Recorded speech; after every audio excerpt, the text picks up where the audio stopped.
Olá pessoal, bom dia. Vou tentar virar minha câmera que nem eu fiz semana passada para ficar numa posição legal aqui. Bom dia, dona Nájila, bom dia, Laudeci.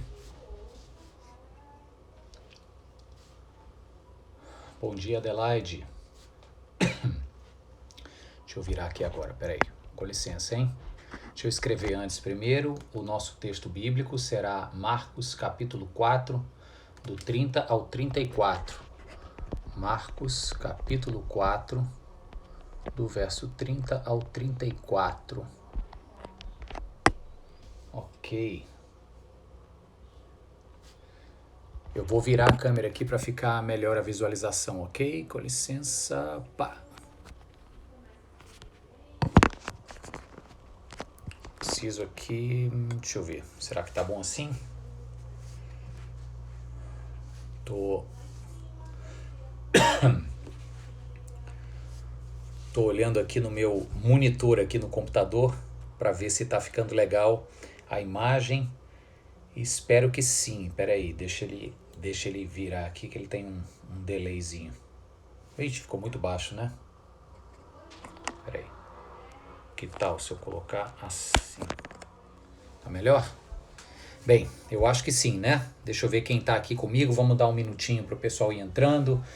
Dona Ines, temos orado por sua família querida. Grande Torquato, Deus abençoe.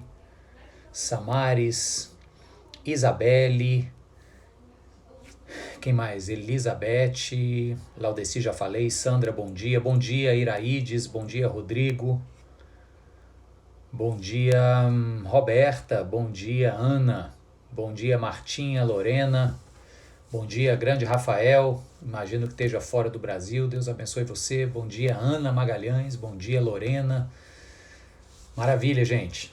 Estamos juntos aqui. Nós temos feito semanalmente... Vixe, os cabelos estão tudo arrepiados aqui. Nós temos feito semanalmente esses estudos bíblicos para fortalecer a nossa fé, para nos encorajar diante das dificuldades do dia a dia, desse período, né? Mas, acima de tudo, para nos alimentarmos da palavra de Deus. Essa é a intenção maior. E eu tenho recebido muitos comentários e posts e respostas, né, retornos a esses estudos, porque eles ficam no YouTube, muitas pessoas assistem depois, e graças a Deus acho que tem sido um tempo de crescimento para todos nós, para mim, inclusive.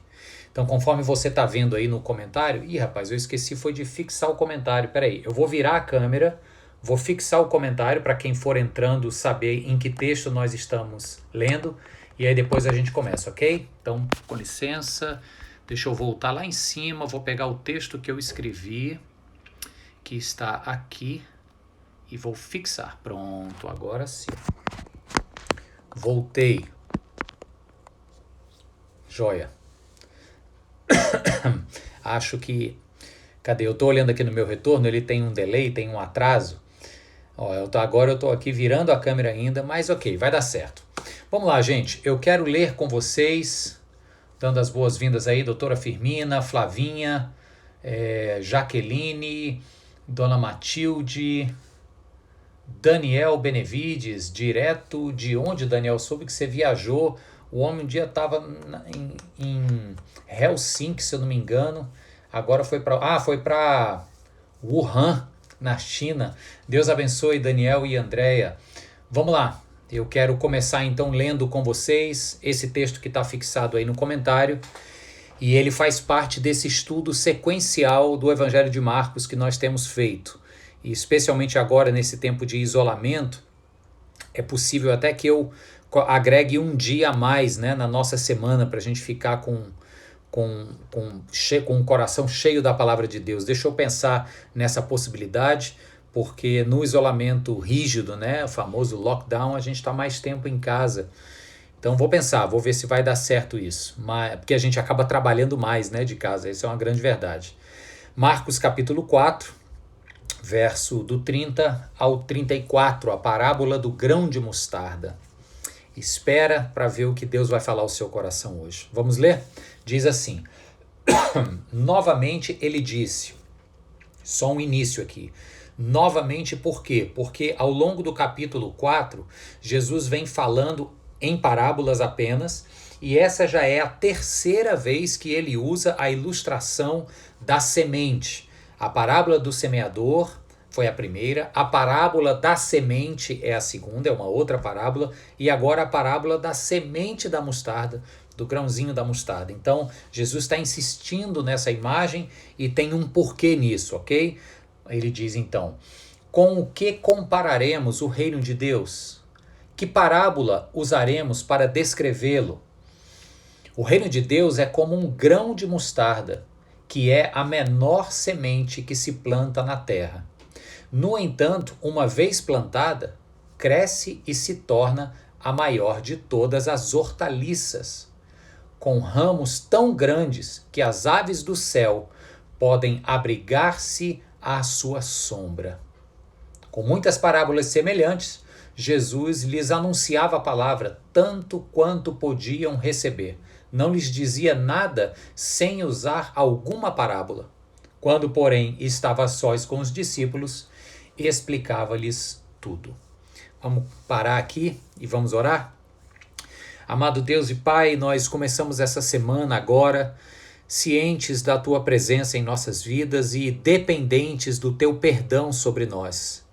Queremos começar essa semana, ó Deus, alcançados pela Tua graça mais uma vez, Senhor, renovados pelo Teu amor e dispostos, ó Deus, pelas Tuas misericórdias. Por isso, Pai, com o nosso coração limpo diante do Senhor, nos dá entendimento, nos dá percepção e discernimento, Senhor, dos Teus ensinos, das Tuas verdades. Faz isso, Senhor, não por nós, mas pela grandeza do Teu amor. O Teu caráter não muda e Tu continuas sendo um Deus que ama. Nós te pedimos, Deus, em nome de Jesus, fala com os Teus filhos e filhas agora. Amém e amém. Irmãos, como eu falei, o texto aqui começa com Jesus propondo uma nova parábola sobre sementes. A semente, e ele enfatiza aqui, a característica da semente da mostarda é o fato dela ser pequena. E aí ele usa essa característica para então dizer que mesmo sendo pequena, ela produz uma hortaliça, não é na verdade uma árvore, tá? Eu estava estudando e a melhor tradução é o que o Marcos coloca aqui, é hortaliça, é como se fosse um arbusto muito grande com muitos ramos, não é um arbusto baixinho, é algo grande, faz sombra, mas não é necessariamente uma árvore retilínea, alta, tronco duro, ok? É uma hortaliça. E ele diz então que apesar da pequenez do grão, o resultado é uma grandiosidade debaixo da qual as aves do campo vêm encontrar sombra e refúgio. Eu estava olhando aqui uma curiosidade e os agrônomos que estudam o grão da mostarda dizem o seguinte, são necessários entre 725 e 760 grãos de mostarda para se fazer 1 grama. Olha que impressionante isso. Né? Muito pequenininha mesmo, ela é uma planta anual, ela de ano em ano ela dá, e ela se torna uma planta, eu estou insistindo nessa palavra arbusto por falta de uma melhor, mas ela se torna essa hortaliça grande e nasce de algo muito pequenininho e leve. Uma primeira coisa que a gente poderia já pensar aqui, queridos, nessa brincadeira que Jesus faz da pequenez que gera algo grande, é que nós nunca devemos desprezar os pequenos inícios, os pequenos projetos, as pequenas iniciativas. Por quê? Porque Jesus está falando aqui do reino de Deus. O reino de Deus é essa nova realidade que ele inaugura com a sua chegada no mundo, uma realidade onde ele haveria de agora trazer paz, justiça, plenitude física, por isso Jesus cura, plenitude espiritual, por isso Jesus expulsa demônios, religa o homem a Deus, plenitude emocional, Jesus liberta de diversos males, sejam eles do corpo, da alma, das emoções. Então, o reino de Deus é essa nova realidade que Deus havia prometido lá atrás, lá para Abraão, queria abençoar todas as nações. Essa promessa ela é realizada, cumprida na pessoa de Jesus. Não é à toa que Jesus, no início aqui do Evangelho de Marcos, diz assim: o reino de Deus chegou. Ele está próximo, e eu já ensinei isso. Não é que está próximo espacialmente, geograficamente. Não, ele está próximo, perdão, não é que ele está próximo no tempo, né? Ele vai já chegar. Ele está próximo geograficamente, ele está aí do seu lado, ele está próximo de você, ele está aqui agora entre nós. Esse é o reino de Deus que chegou. Então Jesus inaugura esse tempo, e aí ele diz, o reino de Deus, aí ele traz essas diversas parábolas para comparar com o que compararemos, né, o reino de Deus. E nessa aqui ele diz, é como um grão de mostarda, é como algo pequenininho, que sendo semeado, sendo nutrido, sendo aguado, ele vai se transformar em algo grande. Então, as pequenas iniciativas em prol do reino de Deus, pode ser no teu ambiente de trabalho, pode ser dentro da sua casa, pode ser uma decisão pessoal sua.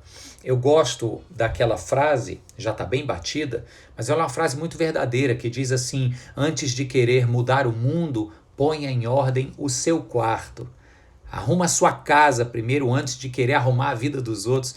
Arrume as suas emoções e o seu coração, antes de querer transformar o mundo ao seu redor. Nós somos chamados sim para causar um impacto no mundo, mas esse impacto grandioso em nome e em prol do reino de Deus começa com pequenas atitudes aqui, dentro do nosso coração, dentro da nossa casa. Faz sentido? Em que áreas você, dentro do seu microcosmo, na sua realidade pessoal, doméstica, talvez profissional, em que áreas você precisa dar pequenos passos? E aí eu vou usar a mesma brincadeira que Jesus usa aqui com esses adjetivos, um pequeno grande passo. Porque ele pode ser pequeno no momento em que você o dá, mas na promessa, pela fé, de grandes realizações. Então é um pequeno grande passo. O primeiro ponto para você refletir comigo é esse, que pequeno grande passo você pode implementar na sua realidade. Porque o reino de Deus é semelhante a esse grãozinho. É preciso juntar outros 750 grãozinhos desses para dar 1 grama. Ele é mínimo. Ele é pequenininho, é uma coisa muito simples que você tem que fazer. É ajudar a si mesmo em uma área, ajudar o próximo em uma coisinha simples. E isso, em sendo para cumprir os propósitos do reino de Deus, isso há de se transformar em algo grandioso. Outra lição importante que vem na sequência dessa é porque Jesus nos apresenta aqui o grão de mostarda enquanto grão, e não enquanto árvore pronta. Ele não diz que o reino de Deus é semelhante ao arbusto da mostarda. Ele diz que o reino de Deus é semelhante ao grão da mostarda. E aqui agora não tem mais a ver com o fato de ser pequeno, com o fato de ser de mostarda, poderia ser de coentro, que também é pequeno. Não, agora tem a ver com o fato de ser grão. Deixa de lado agora a característica da hortaliça e se volta para a característica do elemento. Ele é um grão. O que é que um grão representa? Um grão representa um estágio incipiente. O grão representa uma potência. Sabe o que é uma potência? Algo que acontece em potencial, ou seja, ele promete, ele vai dar certo, mas ainda não aconteceu. Um grão é isso. Uma semente é uma potência. Ela ainda não desabrochou, ela ainda não virou o ramo, ela ainda sequer está dando frutos. Mas enquanto semente ali dentro, tem tudo o que precisa para potencialmente desabrochar e virar algo grande. Isso é o grão. O grão é essa potência. O reino de Deus é uma potência. Essa realidade que Jesus inaugura, ele não traz pronto como um ramo de mostarda, um pé de mostarda ou uma hortaliça já pronta. Não, ele não traz. Ele chama a mim e a você, que somos esses grãozinhos, para a gente, nas nossas pequenas e grandes iniciativas, como eu acabei de lhes falar, incubar todo esse potencial. O grão, ele precisa ser lançado na terra, ele precisa ser regado. Aí tem um estágio em que o agricultor vai dormir. A parábola anterior a essa, a parábola da semente, Jesus fala isso. Diz que o agricultor faz a sua parte, ele planta, ele ara a terra, joga a semente ali, aí ele rega e diz que ele vai dormir. E enquanto ele dorme, o milagre de Deus, o milagre da criação vai acontecendo. Então, isso que era potência recebeu a água daquele regador, recebeu essa nossa dose de fé. O que eu faço, o que eu sou chamado para fazer e para ser, precisa de uma dose de fé para acontecer. Então, este grão é este potencial que nas mãos de Deus pode virar essa grande, essa gigantesca hortaliça. Então veja, tem a atitude, porque a gente precisa regar, a gente precisa ir lá e jogar na terra. O grãozinho ele é pequeno, é uma potência em si mesmo, carrega todo esse potencial. Então é preciso primeiro uma atitude para jogar ele na terra e para regar. É preciso, em segundo lugar, a fé para sair de casa semeando. Mas é preciso também este senso de propósito, de saber que é Deus quem vai à frente fazendo nascer, fazendo esse milagre da criação acontecer de maneira que esta sementinha, esse potencial desabroche e vire tudo aquilo que Deus quer que aquilo se transforme. Percebe? É um processo. E aí, gente, um detalhe interessante aqui nesse texto é que Jesus resgata uma imagem aqui muito conhecida do povo judeu, quando ele diz que uma vez este grão, este potencial sendo regado pela fé e pela presença do Espírito Santo, o reino de Deus desabrocha e ele então toma conta de uma região grande. Por que isso? Porque ele fala aqui do sombreiro que esta hortaliça da mostarda produz. Ele está evocando uma imagem que o povo judeu tinha de maneira muito preciosa e mística na mente e no coração, que era a imagem da árvore da vida.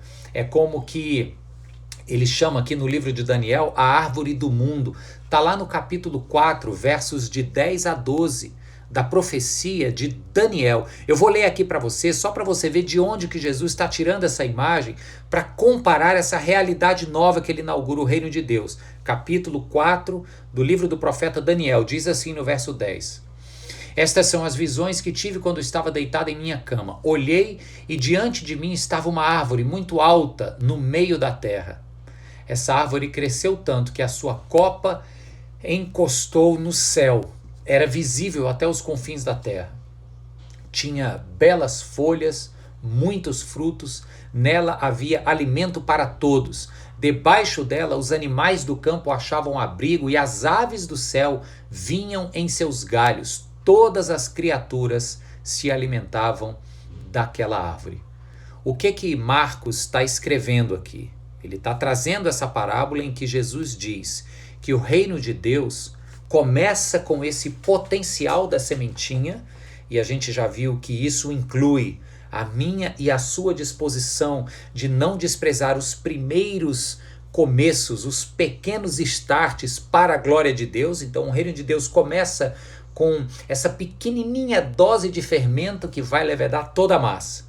E quando eu, você, a igreja de Cristo, quando o corpo de Cristo, empoderados pelo Espírito de Cristo, começa a viver todo o potencial dessa sementinha, o reino de Deus fica concreto no nosso meio. E aí ele compara isso com esta grande hortaliça da mostarda, que era conhecida na época, e aí ele traz essa imagem abrangente de Daniel, da árvore do mundo, quando ele fala que os ramos são tão grandes que as aves do céu poderiam vir abrigar-se à sua sombra. Ele traz à mente dos judeus que ouviam isso, essa profecia de Daniel, quando Daniel fala lá que todos os animais, indistintamente, vinham se abrigar debaixo dessa sombra. Isso quer dizer o quê? Que pessoas de toda raça, de toda cultura, de todos os lugares virão quando eu e você, deixando de desprezar os pequenos inícios e colocando-os em prática para a glória de Deus, quando nós começamos a sinalizar este reino que já chegou entre nós, pessoas muito distintas, diferentes, olharão para nós e dirão: o que é isso que aquele povo ali está vivendo? Que novo mundo é esse? Que nova vida é essa? Que esperança é essa que essas pessoas têm no meio da pandemia? Que força é essa que essas pessoas encontram no meio das dificuldades? Como é que pode determinado sujeito ou determinada mulher no meio de uma dificuldade tão grande, de uma crise tão grande, encontrarem disposição e abnegação para servir ao próximo, para fazer o bem, no momento em que está todo mundo preocupado com o seu. De onde que vem isso? Isso é o texto profético aqui. As pessoas vão olhar e vão se fazer essas perguntas. Por quê? Porque haverão de enxergar que o reino de Deus está sendo sinalizado a partir da igreja de Cristo, eu e você, mundo afora.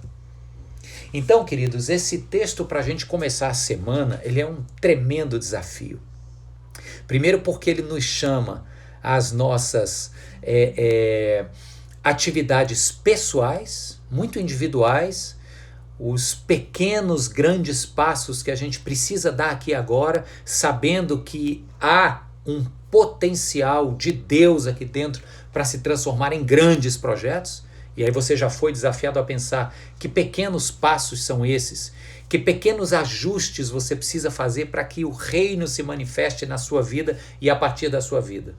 Mas um segundo pensamento, e é esse último com o qual eu encerro o nosso estudo hoje, é isso, é que o pequeno grão de mostarda gera esta realidade onde muitas pessoas vêm para debaixo de sua sombra se abrigar. E veja quem começou plantando essa semente, eu e você, animados pelo Espírito Santo.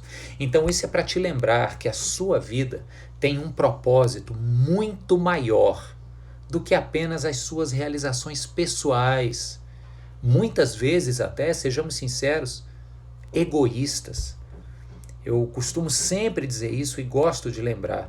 Um projeto de vida voltado apenas para a satisfação de desejos pessoais e realização de anseios pessoais é um projeto de vida muito pequeno, muito medíocre, no exato sentido do termo. É mediano, ele não ultrapassa a superfície, não, ele não vira exponencial. Ele não cresce para ser a hortaliça da mostarda, entende? Então, o projeto para o qual o Senhor conquistou uma vida plena para mim e para você vivermos, ele é um projeto muito maior do que os nossos sonhos pessoais. Por isso, Jesus traz essa imagem de algo pequeno, que seriam os nossos pequenos passos, mas que se transformam, porque são potencializados pelo Espírito de Deus, se transformam em grandes realizações.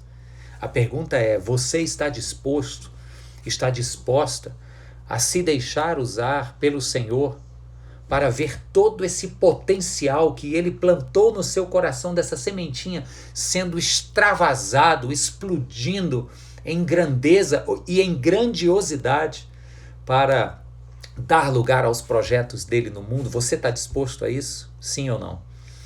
Imagino que muitos estejam dizendo sim. Se não todos, né? Talvez todos disseram sim, estou disposto a isso sim. Só que aí vai uma pergunta acessória, importantíssima. Se você está disposto a viver esse projeto maior, então coloque em ordem a sua casa. Coloque em ordem o seu coração. Peça ao Senhor que te ajude a enxergar essas pequenas sementinhas que ainda precisam ser resgatadas, eu diria até, explorando a imagem, consertadas, ajustadas, para que você então possa fazer uma semeadura que vai dar muitos frutos para a glória de Deus. Em nome de Jesus, que a gente comece essa semana lembrando que por pior que esteja o quadro do nosso mundo ao nosso redor, por pior que esteja o quadro do nosso mundo interior, eu creio, queridos, que aqueles que confessam Jesus Cristo como Senhor de suas vidas e que por isso são a habitação do Espírito Santo, podem consertar, podem vivenciar esse conserto de Deus dentro de si e podem se engajar, se comprometerem com estes pequenos, grandes passos para então ver o reino de Deus sendo sinalizado a partir de suas vidas e transformando o mundo ao seu redor. Basta você querer. Basta você se dispor, de fato, a todos os dias fazer essa oração. Oração que eu vou fazer agora. Feche os seus olhos, vamos orar. Deus, esse é o nosso desejo e esse é o nosso compromisso, Senhor. Nós admitimos, em primeiro lugar, que não somos capazes, que não somos dignos de abraçar um projeto tão grandioso assim, de sermos instrumentos do teu reino no mundo.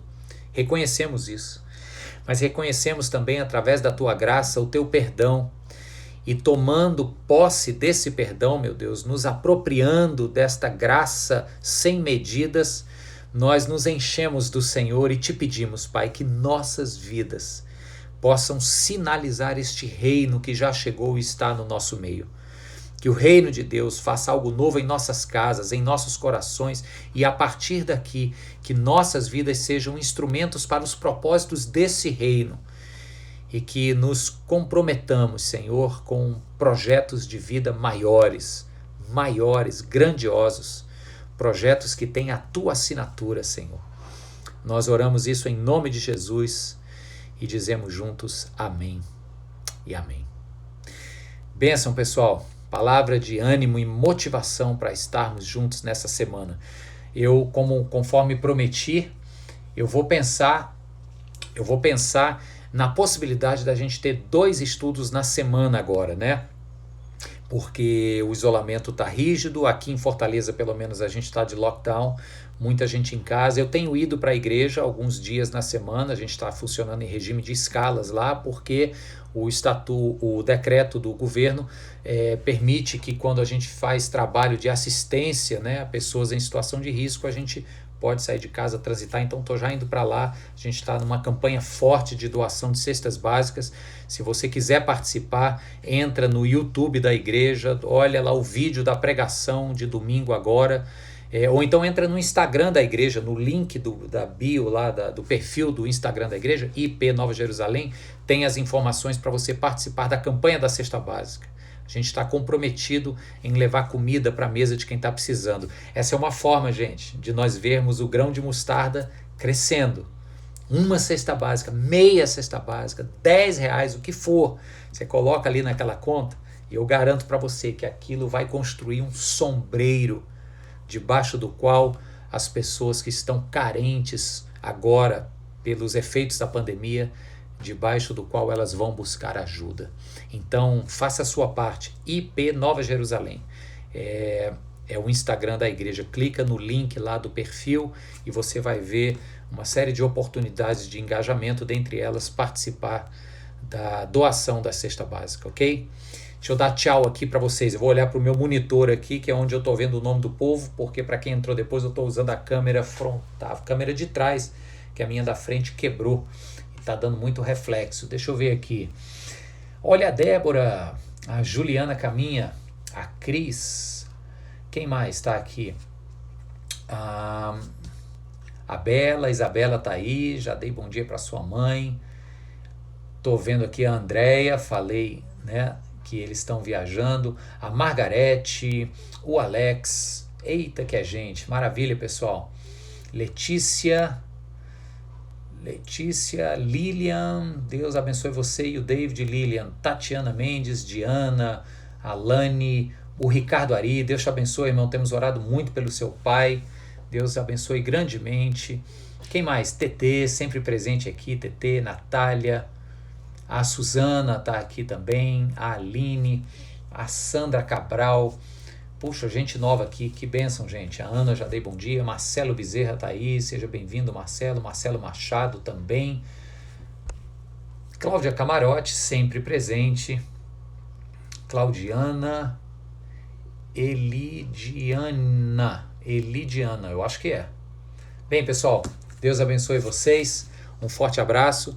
E se eu for fazer o segundo estudo nessa semana, eu aviso aí no Instagram, você fica ligado. Se não, a gente se vê na segunda que vem, tá bom? Deus abençoe a todos. Tchau, tchau.